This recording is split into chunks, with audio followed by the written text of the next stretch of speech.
Hello guys, welcome to Pakistani real reaction. तो कैसे हैं आप सब? उम्मीद है आप सब बढ़िया होंगे। मेरा नाम है मुदस्सिर। मैं हूं मुबश्शिर। सो गाइस, वीडियो का टाइटल है भारत ने अमेरिका को उसी की भाषा में दिया जवाब। लगा दिया अमेरिकी कंपनियों पर सबसे बड़ा एक्शन। मतलब बहुत ही बड़ा एक्शन ले लिया अमेरिकी कंपनियों के ऊपर।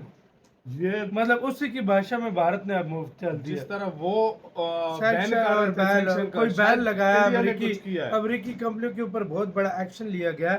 मतलब डिजिटल को टैक्स की भी बात हो रही है। तो क्या ये कौन सीन है, सा है ओए? काउंट करते हैं 3 2 1 एड स्टार्ट। तो कहते हैं अगर पलटवार करना है या फिर यू टर्न लेना है तो पहले सब अमेरिका से सीखते थे, लेकिन अब कोई भारत से सीखे। दरअसल दोस्तों, जो काम उसी की भारत ने भाषा अब में कुछ किया यूं है, कर लिया। यही काम भारत को और पहले कर लेना चाहिए था। असल में देखा जाए तो हाल ही में डोनाल्ड ट्रंप ने भारत के खिलाफ में आते हुए गुस्से में आकर यह बात तक कह दिया कि माइक्रोसॉफ्ट, गूगल और एप्पल जैसी किसी भी हाईटेक कंपनियों में भारतीय लोगों को जॉब न दिया जाए और इंडियन लोगों को हायर करना पूरी तरह से बंद कर दिया जाए।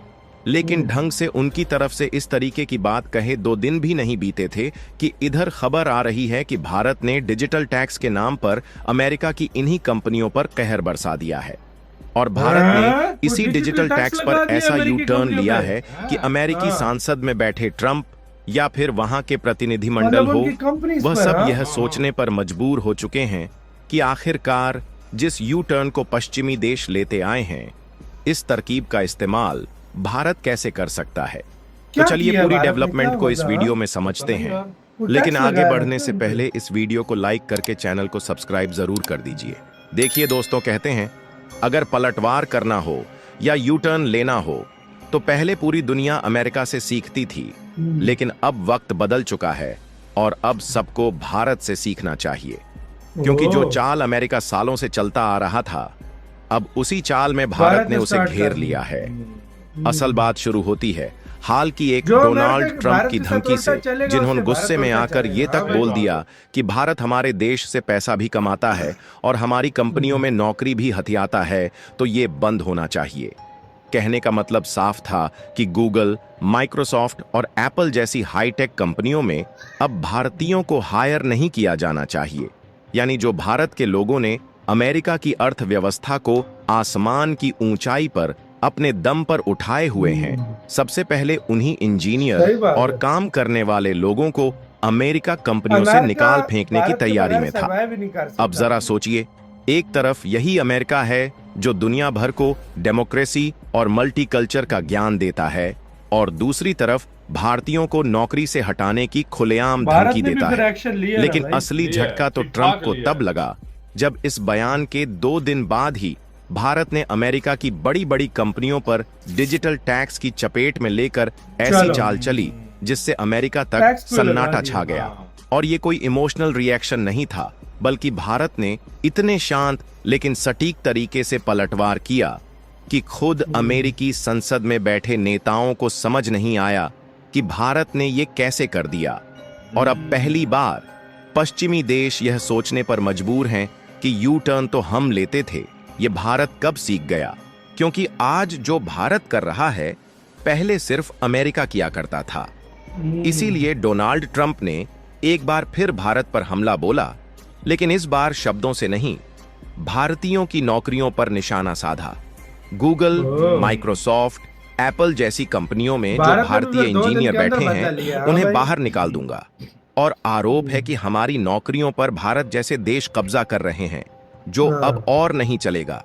यानी साफ शब्दों में धमकी दी गई, भारतीयों को हायर करना बंद करो।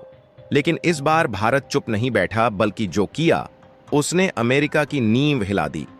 क्योंकि भारत ने छोड़ा डिजिटल टैक्स की जवाबी तोप। जहां आपको जानकर हैरानी होगी कि अमेरिका की सबसे बड़ी टेक कंपनियां गूगल, अमेजन, एप्पल, फेसबुक सिर्फ भारत से ही हर साल लगभग 1.2 लाख करोड़ यानी 15 बिलियन डॉलर से ज्यादा का रेवेन्यू कमाती हैं। और कंपनी से भारत की सालाना कमाई एक बड़े लेवल पर होती है। जैसे गूगल से RSO 40,000 करोड़, अमेजॉन से RS 35,000 करोड़ और एप्पल से 18,000 करोड़ रुपए। और तो और मेटा, जो कि फेसबुक और इंस्टाग्राम का संचालन करती है, इसके द्वारा भारत को हर साल 15,000 करोड़ की कमाई होती है। लेकिन आपको जानकर हैरानी होगी कि इनमें से ज्यादातर कंपनियां भारत में उतना टैक्स नहीं देती जितना उन्हें देना हाँ। चाहिए। वो स्थायी कार्यालय न होने का बहाना बनाकर बच निकलती हैं। इसीलिए भारत ने 2020 में चाल चली और इक्वलाइजेशन लेवी और डिजिटल टैक्स नाम से एक नया टैक्स लागू किया, मतलब जिसमें digital 6% tax टैक्स को लगाया गया ऑनलाइन विज्ञापन सर्विस देने वाली विदेशी कंपनियों पर और 2% टैक्स लगाया गया ई कॉमर्स ऑपरेटर्स पर, जो भारत में डिजिटल दोनों सामान तरफ भी या लगा। सर्विसेज बेचते हैं। यानी अब अगर कोई विदेशी कंपनी भारतीय उपभोक्ताओं से कमाई करती है तो उसे भारत सरकार को टैक्स देना ही पड़ेगा, चाहे वो कहीं से भी ऑपरेट करे। लेकिन जब ट्रंप ने भारत पर टैरिफ लगाने का प्रेशर बनाया तो भारत ने भी एक रणनीतिक गेम खेला और भारत ने कहा कोई बात नहीं है, हम इस टैरिफ को कम कर लेंगे। लेकिन अब जब अमेरिका की तरफ से दोबारा धमकी आ रही है, भारत सरकार ने अमेरिका के साथ चल रही टैक्स एग्रीमेंट्स की बातचीत रोक दी। डिजिटल टैक्स की समीक्षा दोबारा शुरू कर दी गई और यह संकेत दे दिया गया कि अगर जरूरत पड़ी तो डिजिटल टैक्स को और कड़ा किया जाएगा, लेकिन रिड्यूस तो बिल्कुल भी नहीं किया जाएगा। चलो भाई, इसी के साथ हुई वीडियो खत्म। भाई इसको सीधी कहते बात, हैं जैसे को तैसा। ऐसा भाई उसने पिछले दिन अनाउंस किया, वो समझ रहा था मैं कुछ भी बोलूंगा भारत डर के बैठा रहेगा, कुछ कर नहीं पाएगा मेरा। कहता है इंडियंस को भी रखना छोड़ दो, साफ इंडियन टारगेट हो रहे थे। एप्पल को भारत बोला ने बोला कि यार रखो, इधर इन्वेस्टमेंट ना करो, इंडियंस को रखना छोड़ दो। भारत को टारगेट इससे बड़ा इकोनॉमिक मैं कहता हूँ बॉम्ब नहीं हो सकता जो अगर हो जाता। भारत ने ऊपर मतलब फिर क्या किया, भारत ने हमला अटैक कैसे किया कि 2 दिन देखा कि भाई क्या हो रहा है, फिर ये प्लान बनाया, डिजिटल टैक्स लगा दी उनकी कंपनीज पे। मतलब जो टैक्स वो चेरी का मतलब नहीं देती थी, बढ़ती थी। हाँ। कि हमारी भाई फैक्ट्री नहीं लगी, हम क्यों दें आपको टैक्स, सब दोगे, सब अब टैक्स दोगे। लेकिन अमेरिका ने वो भी किया था ना, जो भारतीय इंडिया से पैसे भेजते थे उस पे ऊपर भी 5% टैक्स बदला लगा लिया दिया भाई, बदला कंपनी। ये भी तो देखो ना, अमेरिका ने वो भी तो किया है ना। और मैं सच में मैं फैन बनता जा रहा हूँ इंडिया का।